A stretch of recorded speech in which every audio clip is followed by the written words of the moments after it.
Good news today, नई उम्मीद जगाने वाला हिंदी न्यूज चैनल।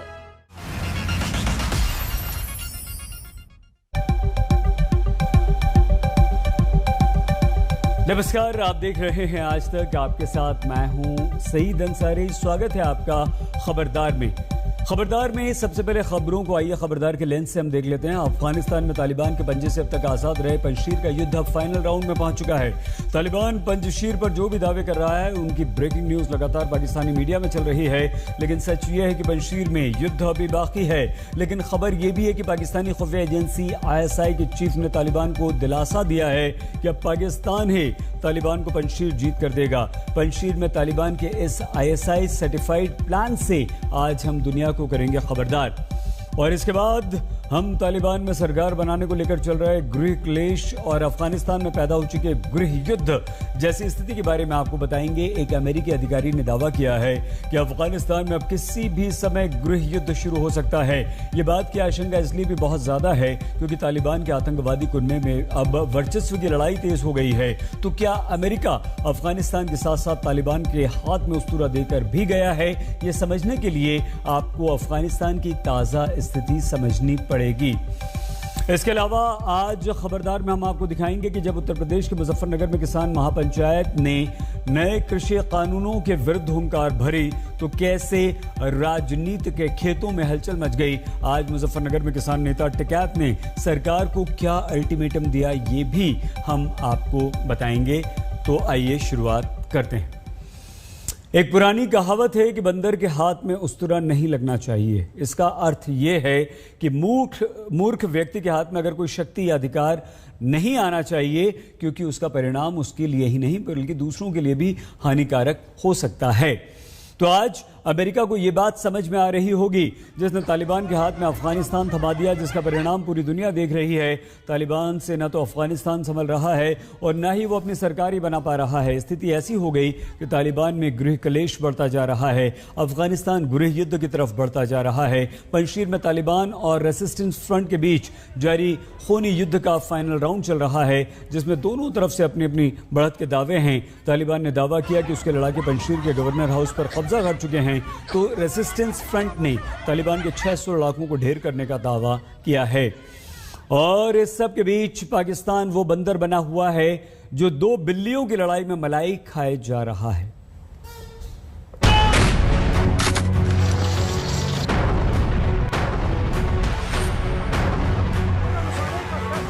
अहम खबर आपको देंगे। तालिबान ने दावा किया है कि पंजशीर सूबे का मुकम्मल कंट्रोल हासिल कर लिया है। तालिबान के इश्क में सारे बंधन ब्रेक कर देने वाले पाकिस्तान की मीडिया में तालिबान की पंजशीर में फर्जी जीत की ब्रेकिंग न्यूज चल रही है। तालिबान ने दावा किया कि पंजशीर सूबे का मुकम्मल कंट्रोल हासिल कर लिया गया है। पूरा अफगानिस्तान अब तालिबान के कंट्रोल में आ चुका है। उन्होंने कहा कि पंजशीर के मरकज बाजार में फैसला कुन लड़ाई जारी है, जबकि ये नहीं बताया जा रहा कि अहमद मसूद कहां है। इस हवाले से अभी तक आगाह नहीं किया गया है। लेकिन पाकिस्तानी मीडिया की इस फर्जी ब्रेकिंग न्यूज के जवाब में पंजशीर में रेसिस्टेंट फोर्स के मुखिया अहमद मसूद ने कहा है कि जिस दिन तालिबान पंजशीर को जीत लेगा उस दिन पंजशीर में उनका आखिरी दिन होगा। अहमद मसूद का यह कॉन्फिडेंस ही बता रहा है कि तालिबान के लिए पंजशीर अभी भी दूर है। हालांकि तालिबान और रेसिस्टेंट फ्रंट दोनों अपने अपने दावे कर रहे हैं। तालिबान का लेटेस्ट दावा यह है कि उसने पंजशीर प्रांत के 7 में से 4 जिलों पर कब्जा जमा लिया है और रेसिस्टेंट फ्रंट के कुछ लड़ाकों को भी मार गिराया है। लेकिन रेसिस्टेंट फ्रंट का दावा है कि उसने शनिवार को तालिबान के कम से कम 600 लड़ाकों को मौत के घाट उतार दिया और 1000 से ज्यादा तालिबानी लड़ाकों ने सरेंडर कर दिया। पंजशीर की जंग अब तालिबान के लिए नाक की लड़ाई बन चुकी है, जिसे वो हर हाल में जीतना चाहता है। इसके लिए उसने काबुल में अपनी सरकार को भी होल्ड पर डाला हुआ है। लेकिन रेसिस्टेंट फ्रंट के कमांडर अहमद मसूद और अमरुल्लाह सालेह के लिए यह जिंदगी और मौत की जंग है। I am in the Panjshir Valley. The reports concerning my escape from Afghanistan are totally baseless. I am here. We have had several meetings regarding the situation. No doubt, the situation is difficult. ये बात सही है कि तालिबान अब अफगानिस्तान में हुकूमत चला रहा है और उसकी मदद के लिए पाकिस्तान भी कोई कसर नहीं छोड़ रहा। ये बात अमरुल्लाह सालेह भी अच्छी तरह जानते हैं और उन्होंने एक आर्टिकल। और आइए इस वक्त हम आपको सीधे हमारे साथ अफगानिस्तान से मौजूद हैं तालिबान की प्रवक्ता सुहेल जी। सुहेल जी शुक्रिया हमसे बातचीत करने के लिए। सुहेल शाहीन जी, अफगानिस्तान में इस वक्त पॉलिटिकल सिचुएशन क्या है और क्या आपको लगता है कि पूरी दुनिया जो है वो आपको रिकॉग्नाइज करेगी? बिस्मिल्लाहिर्रहमानिर्रहीम नहमदुहु व नसल्ली अला रसूलिल करीम अम्मा बाद। जी, अफगानिस्तान, सारे अफगानिस्तान हमारे कंट्रोल में है। उधर हमारी आज़ादी और नॉर्मल सी रिटर्न हो चुके हैं, रिस्टोर हो चुके हैं और अफगान अवाम बहुत खुश है जी। और पंशेर में भी वो जो मोस्ट सारी हमारे कंट्रोल में वो प्रोविंशियल सेंटर्स का अभी हमारे फोर्सेस पहुंच गए हैं। तो इंशाल्लाह उधर भी नॉर्मलसी और पीस रिस्टोर हो जाएगा जैसे दूसरे शहरों में और प्रोविंसेस में है इंशाल्लाह। तो अफगानिस्तान जो ये इनकलाब था, ये ऑक्यूपेशन के खिलाफ था, अफगानिस्तान के अवाम के लिबरेशन के फोर्स के तौर पर इस्लामी इमारत ने 20 साल से जहाद आज़ादी लड़ी, वो कामयाब हो गए। तो ये हुकूमत लोग अवाम का हुकूमत है, अफगानिस्तान का अवाम का हुकूमत है जो और हम एक्सपेक्ट कर रहे हैं दूसरे ममालिक के अफगानिस्तान के अवाम के उसकी उमंगों को, उसकी इंस्पिरेशन को रिस्पेक्ट करते हुए उसके रिकॉग्नाइज करें। तो सुहेल जी, आपके लोगों ने कहा है कि कश्मीर का मुद्दा भी उठाएंगे, पाकिस्तान इस बात से खुश भी है। आपको लगता है कि आपका बयान गैर वाजिब है और आपको नहीं लगता कि ऐसी बयानबाजी से आपकी जो सरकार बनेगी उसके रिश्ते हमारे साथ यानी कि हमारे देश भारत के साथ, जैसे महान जमहूरी देश के साथ भारत के साथ खराब हो सकते हैं? वो कश्मीर जो है ये पाकिस्तान और इंडिया के बीच में एक मसला है। हम चाहते हैं कि वो सुलहानी पीसफुल तरीके से वो दोनों के बीच हल हो जाए, वो हल करें, ये है। दूसरा हमारी मौक़िफ़ है कि आम अफगानिस्तान के सरजमीन को किसी के खिलाफ इस्तेमाल होने नहीं देंगे, इजाज़त नहीं देंगे। और ना हमारी फॉरेन एजेंडा है किसी मुल्क में मुदाखलत करेंगे, ये एक चीज़। दूसरा ये चीज़ है जो मैंने BBC को बताया था, वो मैंने ये बताया था कि अगर अफगानिस्तान में इश्यूज हो, ह्यूमैनिटेरियन इशू हो, जैसा हमारे हिंदूज और सिख्स माइनॉरिटी है, उधर ऐसा इंसिडेंट हो मिलिट्री, जैसे पिछले कई हफ्तों में पक्तिया प्रोविंस में वो झंडे का एक मसला था, इसे रिपोर्ट हो चुका था कि तालिबान ने वो झंडा को नीचे उतार दिया, हालांकि ऐसा नहीं था। तो सब उन्होंने उसके बारे में रिपोर्ट की, आवाज़ उठाए। तो मैंने कहा अगर ऐसा ह्यूमैनिटेरियन इशू हो भी जगह भी इंडिया में हो, तो हम उसके बारे में अपनी पोजीशन को एक्सप्रेस कर देंगे। ठीक है, जैसे वो एक्सप्रेस करते हैं हम भी एक्सप्रेस करते हैं, ये नॉर्मल है, सारे ममालिक में होते हैं। तो मैंने ये कहा था।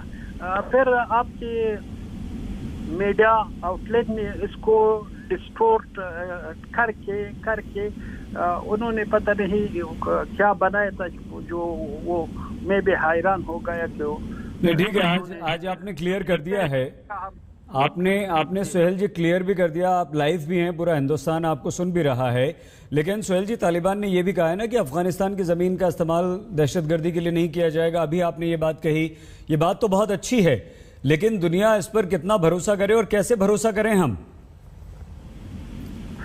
देखो जी, अगर आप भरोसा नहीं करते तो ये तो मेरे ख्याल में आपकी मुश्किल है। आप भरोसा जो नहीं करते, अगर इसके पीछे आपके दूसरे सियासी मकासद है, मेरे ख्याल में वो आपको उसको सॉर्ट आउट करना चाहिए अगर आप चाहते हैं कि अफगानिस्तान के अवाम के साथ आप रियलिस्टिकली अप्रोच हो।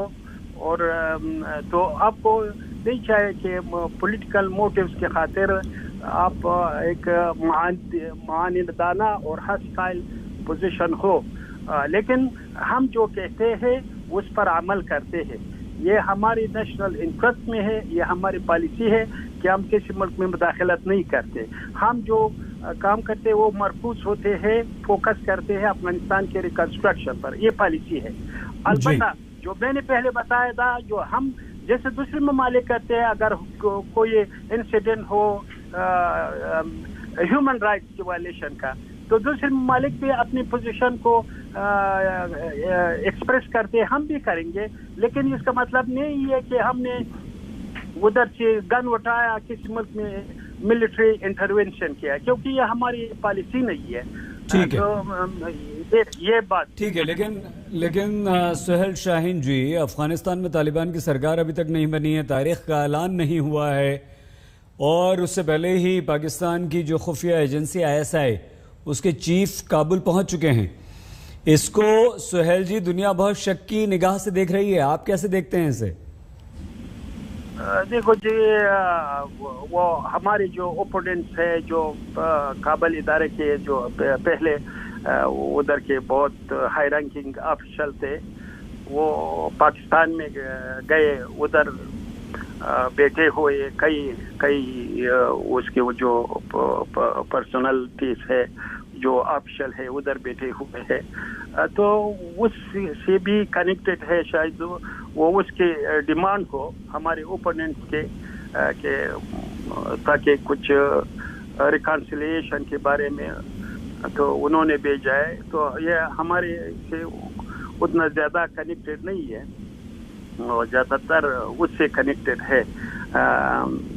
तो ये बात है, लेकिन लोग तो वो ज़ाहिरी दिखते हैं, वो उसकी पे जो हकीकत क्या है वो उसको मालूम नहीं है। सरकार कब बन रही है आपकी, कब ऐलान करेंगे आपके कैबिनेट का, और ये देर क्यों हो रही है?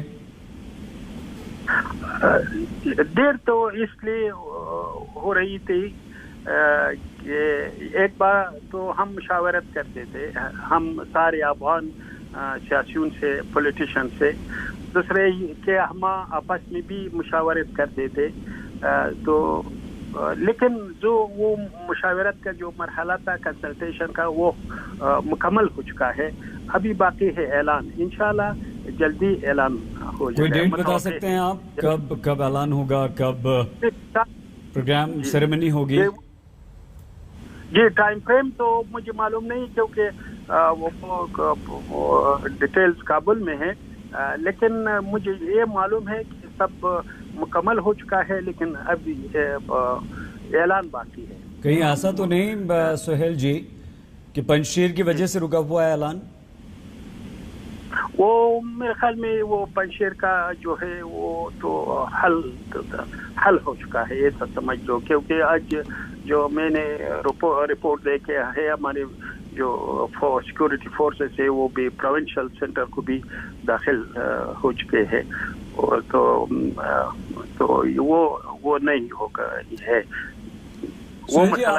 ठीक है, आपने अभी कहा कि ह्यूमन राइट्स की बात की, कि जैसे दूसरे देश उठाते हैं वैसे भी ह्यूमन राइट्स के बारे में आप करेंगे। चीन के बारे में आपके क्या ख्यालात, जहां उइगर मुसलमानों के साथ बहुत जबरदस्ती हो रही है? वो देखो जी, चाइना जो है हमारे एक हमसाया मुल्क है, नेबरिंग मुल्क है, तो वो राबिता भी है, हमारे राबिता भी है।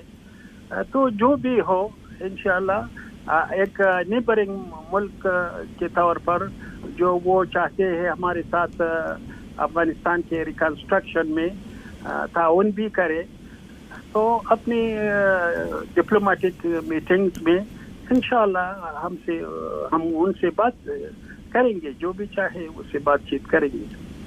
आप ये लगातार दावा करते हैं, अभी भी आपने कहा सुहेल जी कि पंजशीर की जो बात है वो ख़त्म हो चुकी है, वहाँ आपका कब्जा हो चुका है, लेकिन पंजशीर में आप दाखिल भी हो चुके हैं, लेकिन तस्वीरें जैसी आपने अफगानिस्तान के राष्ट्रपति भवन को कब्जे में लिया उसकी दिखाई, क्या कोई तस्वीर पंजशीर पर कब्जे की है? अगर है तो फिर आप उसे दिखाते क्यों नहीं, जारी क्यों नहीं करते? अच्छा, मैं आपको भेजूंगा इंशाल्लाह, अभी भेज दूंगा। लेकिन जो मैंने आपसे ब्रॉडकास्ट जो सुना वो 3-4 दिन के पहले का है, अभी भी आप उसको ब्रॉडकास्ट कर रहे हैं, तो आपको अपडेट न्यूज ब्रॉडकास्ट करना चाहिए। नहीं, आप तो देखिए इस वक्त लाइव हैं, हम तो आप तो अभी इस वक्त लाइव है, आज तक पर लाइव हैं, इंडिया के सबसे बड़े नंबर 1 टीवी न्यूज चैनल पर आप लाइव हैं। तो ऐसा नहीं कि जो आप बोल रहे हैं वो दुनिया सुन रही है। क्या पंजशीर पर आपका पूरी तरह से कब्जा हो चुका है सुहेल जी? जी बिल्कुल। जो आपने वो पहले जो मैंने सुना आपके प्रोग्राम के जो वॉइस मैंने सुना वो 4-5 दिन का पहले का था, जो प्रोपागेंडा कर रहे थे कि हमने 1000 तालिबान मेंबर्स को पकड़ लिया, वो बिल्कुल हकीकत नहीं है। मैं उसके बारे में बात कर रहा था। ठीक है, बहुत धन्यवाद और शुक्रिया आपका सुहेल शाहीन जी आज तक से बातचीत करने के लिए। सुहेल शाहीन, प्रवक्ता तालिबान, साफ कह रहे हैं कि पंजशीर पर पूरी तरह से हमारा कब्जा हो गया है। कश्मीर के बारे में उन्होंने ये कहा है कि कश्मीर भारत और पाकिस्तान का मामला है, इसमें हम बीच में बिल्कुल भी नहीं पड़ेंगे, भारत और पाकिस्तान उसे सुलझाएं।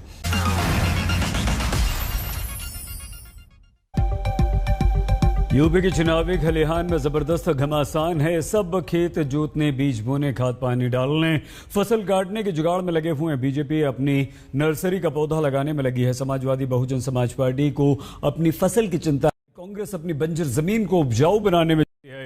एक टुकड़े पर ओवैसी भी अपनी खेती करने की तैयारी में लगे हैं। तो अब इस चुनावी जमीन पर राकेश टिकैत भी अपना ट्रैक्टर लेकर पहुंच गए हैं। कृषि कानूनों पर किसानों की जो टुकड़ियां पिछले 9 महीने से दिल्ली की सीमाओं पर डेरा जमाए बैठी थी, वो आज पश्चिमी उत्तर प्रदेश के मुजफ्फरनगर की तरफ कूच कर गई। मुजफ्फरनगर के राजकीय इंटर कॉलेज में किसानों ने पंचायत के नाम पर एक नई मोर्चाबंदी कर दी, जिस मैदान पर किसानों की महापंचायत हुई। 50 बीघा से भी अधिक क्षेत्र में वो फैला हुआ है। एक अनुमान के अनुसार इस मैदान की क्षमता 70 से 80 हजार बताई गई। हालांकि किसान संगठनों का दावा इससे कहीं बहुत ज्यादा भीड़ जुटने का है। महापंचायत के लिए मंच भी करीब 60 फीट लंबा, 60 फीट चौड़ा बनाया गया। उत्तर प्रदेश की राजनीतिक बिरादरी इस महापंचायत को बड़ी बेसब्री, बेचैनी से देख रही है, क्योंकि कृषि कानूनों पर जनता की राय का ये एक पैमाना भी हो सकता है। किसानों की महापंचायत किसके लिए कितना बड़ा आघात सिद्ध हो सकती है और किसे कितना मोटा फायदा पहुंचाएगी, ये आज खबरदार के विश्लेषण का विषय है। लेकिन उससे पहले देखते हैं इस महापंचायत का दायरा बताने वाली हमारी ये रिपोर्ट, जो हमारे संवाददाताओं की ग्राउंड रिपोर्ट पर आधारित है।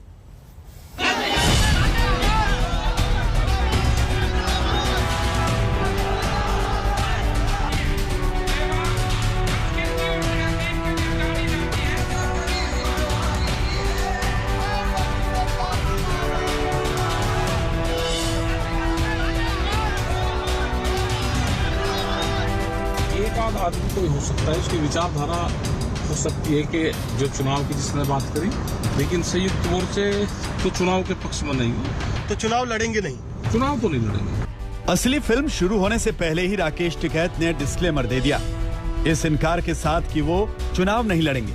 वो ही क्यों, किसान मोर्चा का कोई नेता चुनाव नहीं लड़ेगा, लेकिन इस वादे के साथ कस्में भी खाई कि बीजेपी को वोट की चोट देने वाला अभियान तो जारी रहेगा। फसलों के दाम नहीं तो वोट नहीं, जब तक इस सरकार को वोट की चोट नहीं दोगे। ये तो लोग बाहरी लोग हैं, इनको यहाँ से जाना होगा। अमित शाह, मोदी और योगी ये चुनाव जीत का है, ये उत्तराखंड से चुनाव जीत के प्रधानमंत्री बने, कोई ऐतराज नहीं, लेकिन उत्तर प्रदेश की जमीन पे ये दंगा करवाने वाले लोग हैं, इनको यहाँ पे बर्दाश्त यहाँ की जनता नहीं करेगी। राकेश टिकैत के कस्मे वादे में मिक्स्ड वेज वाला मिला जुला मसाला दिख रहा है। इसमें सियासत से दूर रहने की सौगंध थी, चुनाव ना लड़ने की प्रतिज्ञा थी, तो बीजेपी को हार का मुंह दिखाने की हसरत भी। यानी कि राकेश टिकैत योगी मोदी पर चोट करना चाहते हैं, उनकी हार का इंतजाम करना चाहते हैं, लेकिन सांप मर जाए और लाठी भी ना टूटे वाले अंदाज में। उन्हें स्वाद का मजा तो चाहिए, लेकिन जात गंवाना गंवारा नहीं। इस तरह की अगर सरकारें देश में होंगी तो ये दंगे करवाने का काम करेगी। पहले भी नारे लगते थे जब टिकैत साहब थे, अल्लाहू अकबर, अल्लाहू अकबर, ये नारे लगते थे। हर हर महादेव और अल्लाहू अकबर के नारे इसी धरती से लगते थे। ये नारे हमेशा लगते रहेंगे, ये नारे हमेशा लगते रहेंगे। दंगा यहाँ पर नहीं होगा। अपनी घरेलू पिच पर राकेश टिकैत ने आज खुलकर बैटिंग की। ये मैदान उनका अपना था और शॉट्स पर तालियां बजाने वाले भी अपने ही थे। उन्हें इस पिच पर उछाल या टर्न की कोई टेंशन नहीं थी। उन्होंने खूब बाहें घुमाई और अंधाधुंध बल्ला चलाया, योगी पर भी और मोदी पर भी। जिस तरह से एक चीज बेची जा रही है, 3 कानून ब्यूटी का ये एक हिस्सा है। पहला है कि यहाँ पे रेल और हवाई जहाज और हवाई अड्डे बेचे जाएंगे। किसने परमिशन दी? किसकी ताकत है कि देश की प्रॉपर्टियों को बेचोगे? आपने घोषणा पत्र में नहीं लिखा, देश की जनता को धोखा दिया, धोखा न पड़े। अगर इस महापंचायत को यूपी के फाइनल मुकाबले की नेट प्रैक्टिस माना जाए तो राकेश टिकैत ने ठीक ठाक बैटिंग की। उन पर निगाहें टिकी हैं। अब तक तो वो ऑन कैमरा ही बीजेपी को उखाड़ने का दावा कर रहे थे। आज ये दिखाने का मौका था कि वो सिर्फ गरजने वाले बादल नहीं हैं। आप तस्वीरें अगर देखेंगे यहाँ पर, ये वो सड़कें हैं जो उस जीआईसी मैदान को कवर करती हैं। आप देख सकते हैं फ्लाईओवर, क्या पूरी रोड यहाँ पर जैम पैक्ड है। ये पूरे किसान अलग अलग राज्यों से आए हैं। शहर के बाहर ही नहीं, मैदान में भी किसानों की जबरदस्त भीड़ जुटी। टिकैत ने किसान नेताओं को हरे रंग का पटका पहनाया। शक्ति प्रदर्शन के साथ साथ एकता प्रदर्शन का भी प्रयास किया।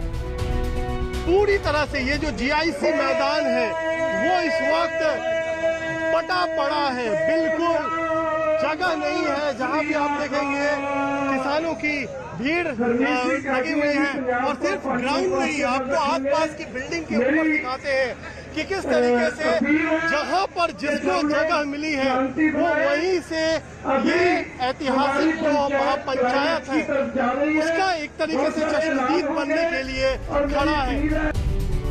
ये भीड़ किसान आंदोलन की बुझती आग को नया ईंधन दे सकती है। किसानों से केंद्र सरकार के मुंह मोड़ लेने और दरवाजा बंद कर लेने के बाद आंदोलन आखिरी सांसें गिन रहा था। मुमकिन है कि महापंचायत से आंदोलन को मनोबल की नई बूटी मिल जाए। सरकार ने खुद किसानों को प्रेशर में ले आई, तो अब सरकार को प्रेशर में लाना पड़ेगा। आगे चुनाव आ रहे, सत्ता उखाड़नी है, बीजेपी की सत्ता उखाड़नी है। मैन संदेश यही था। मुजफ्फरनगर से भाजपा की जड़ जमी थी और मुजफ्फरनगर से सब फाड़ का भेज जंगे, इसलिए मुजफ्फरनगर में पंचायत करनी पड़ी। पश्चिमी उत्तर प्रदेश में किसानों की हमेशा से तूती बोलती रही। यहाँ के अन्नदाता सियासतदानों के भाग्य निर्माता रहे। लेकिन पश्चिमी यूपी पूरा यूपी नहीं हो सकता। राकेश टिकैत वाले किसान मोर्चे को धमक दिखानी है तो उसे इससे आगे बढ़ना ही होगा। चित्रा त्रिपाठी, मिलन शर्मा, समर्थ श्रीवास्तव के साथ कुमार कुणाल, मुजफ्फरनगर, आज तक। किसानों की महापंचायत तो उत्तर प्रदेश के मुजफ्फरनगर में हुई, लेकिन इसकी गर्मी पूरे उत्तर प्रदेश में नजर आई। किसान आंदोलन वाले राकेश टिकैत की आज की पारी के बाद तमाम टीमें अपनी अपनी रणनीति को नए ढंग से फाइनल करने में जुट गई हैं। कांग्रेस समाजवादी पार्टी की खुशी विशेष तौर पर छलक रही है। क्यों छलक रही है?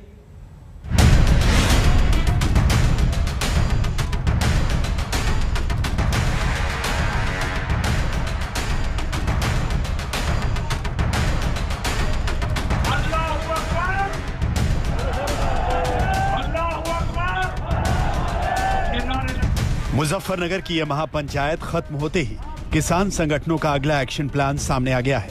कुछ इस अंदाज में जैसे आज की महापंचायत तो बस झांकी थी, अभी तो लंबी लड़ाई बाकी है। किसान संगठनों ने सितंबर के लिए लंबी चौड़ी योजनाएं तय कर ली। 7 सितंबर को हरियाणा के करनाल में महापंचायत की तैयारी। 9 और 10 सितंबर को लखनऊ में किसान संगठनों की मैराथन बैठक है। 15 सितंबर को जयपुर में किसान संसद का आयोजन है। 27 सितंबर को किसानों ने भारत बंद की मुनादी कर दी।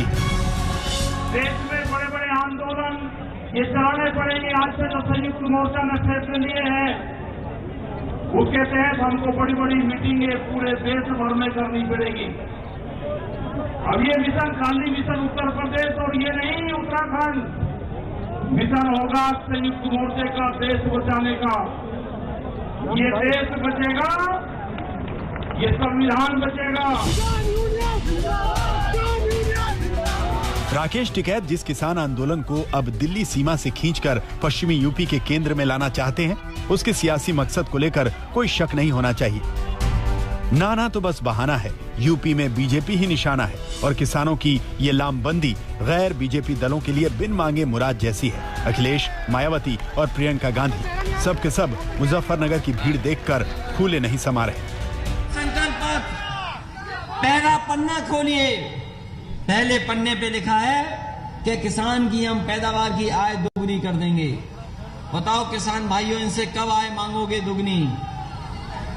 जो आय नहीं दे सके दुगनी, नौकरी नहीं दे सके, रोजगार नहीं दे सके। और किसानों की महापंचायत पर प्रियंका गांधी क्या ट्वीट करती हैं, ये भी देखिए। ये भी देखिए, किसान इस देश की आवाज हैं, किसान देश का गौरव हैं। किसानों की हुंकार के सामने किसी भी सत्ता का अहंकार नहीं चलता। खेती किसान को बचाने और अपनी मेहनत का हक मांगने की लड़ाई में पूरा देश किसानों के साथ है। और राहुल गांधी ने ट्वीट किया, गूंज रही है सत्य की पुकार, तुम्हें सुनना होगा अन्यायी सरकार। बीजेपी पश्चिमी यूपी की फिसलन भरी राजनीति को भी अच्छी तरह समझ रही है। बेशक 2014 और 2019 के लोकसभा चुनाव और 2017 के विधानसभा चुनाव में बीजेपी का दबदबा रहा, लेकिन तब मुद्दा और माहौल कुछ और था। किसानों का आक्रोश बढ़ा तो पलीता लगने का खतरा बीजेपी को भी है।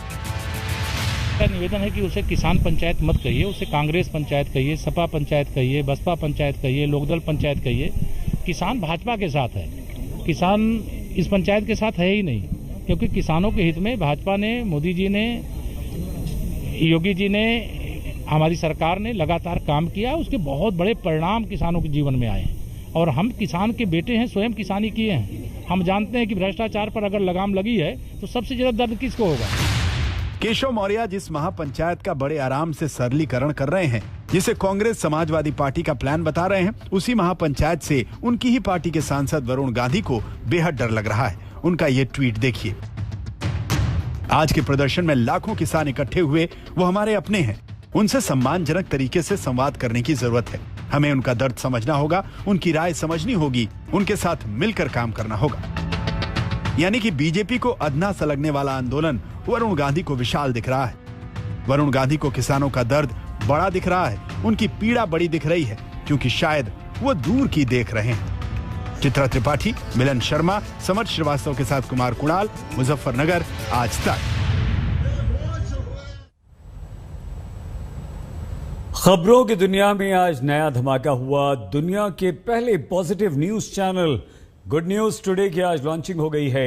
ये एक ऐसा न्यूज चैनल है जहां आपको मिलेंगी सिर्फ अच्छी और सच्ची खबरें, ऐसी खबरें जो आपके चेहरे पर गुड न्यूज वाली मुस्कान छोड़ जाएंगी। आज से के सहयोगी चैनल गुड न्यूज टुडे यानी कि GNT में आप देखेंगे देश और दुनिया की उम्मीदों से भरी और उम्मीदों से भर देने वाली खबरें ही खबरें।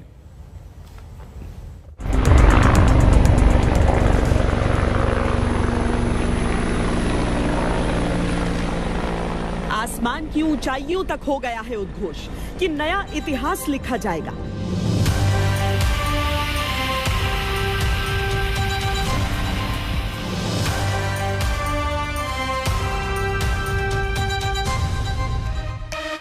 गुड न्यूज की दुनिया में आपका स्वागत है।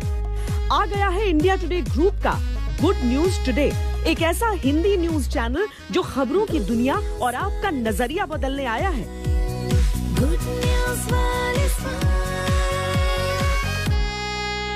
हम एक और बार न्यूज की दिशा इस न्यूज चैनल के साथ बदल रहे हैं। इस न्यूज चैनल का फोकस पॉजिटिव न्यूज रहेगा।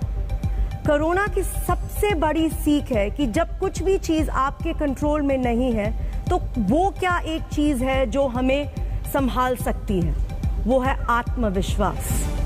ये चैनल का मिशन होगा कि ये आत्मविश्वास कभी ना टूटे। हम उम्मीद को कायम रखेंगे।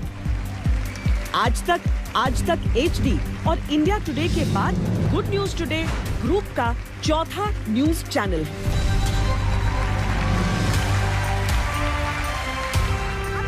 गुड न्यूज टुडे यानी GNT पर हर खबर का सच्चा और अच्छा एंगल आपको मिलेगा।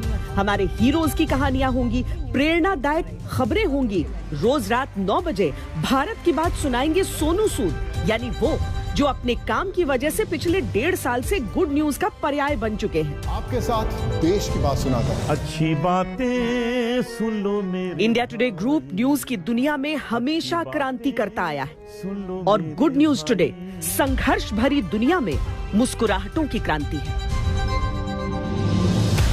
आज तक ब्यूरो। गुड न्यूज वाली स्माइल, GNT यानी गुड न्यूज टुडे।